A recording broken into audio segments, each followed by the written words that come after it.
திருடுபவர்களுக்கு உதவி செய்வதுதான் திராவிடம். அதனால் இதே நிலையை தொடர்ந்தால் ஆந்திராவில் இருக்கிற ராஜசேகர ரெட்டி சிலை உடைக்கப்பட்டது போல தமிழகத்திலும் கலைஞர் சிலை உடைக்கப்படும் சீமான் சொல்லியிருக்காரு. எப்படி இது பார்க்கணும்? அவர் உடைக்கிறது கையில் உடைக்கிறனால எதில் உடைக்கிறனாரு அது தெரிஞ்சா அது தகுந்த மாதிரி பதில் நான் சொல்லுவேன். ஆந்திராவில் ஏற்பட்ட அங்க இருக்கிற தமிழகத்தின் கலைஞர் உடன்பிறப்பு என்ற ஒரு வார்த்தையால் தூக்கி நிறுத்திய கரங்கள் 1 கோடிக்கு மேல் இருக்கின்றன.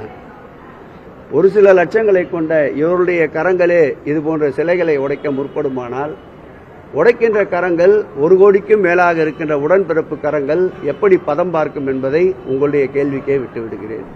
ஆகவே திராவிட முன்னேற்ற கழகத்தை பொறுத்தளவில் வீரம் செறிந்த மண் ஒரு பாடல் வழியிலே வரும்.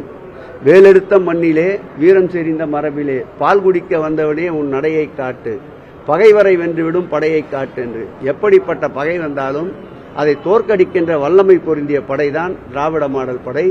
நாங்கள் சமத்துவம் சமாதானம் பேசுவதால் கோழைகள் என்று நினைத்து விடாதீர்கள். எங்களுக்குள்ளும் வீரம் இருக்கின்றது. தொடர்ந்து பல கட்சிகளை சீன்றாரு. அவர் வாய் சொல்லில் வீரர் என்பது உங்களுக்கே தெரியும். சீண்டல் என்பது வார்த்தையில் இருக்கக்கூடாது, பலப்பிரயோகம் இருக்க வேண்டும். அதேபோல் தேர்தல் களங்களில் அவருடைய செல்வாக்கை நிரூபிக்க வேண்டும். இவைகளை தவிர்த்து வாய்க்கு வந்ததை பேசிவிட்டு போவதில் எந்த விதமான பலனும் இல்லை. உன் சப்ஜெக்ட் கட்சி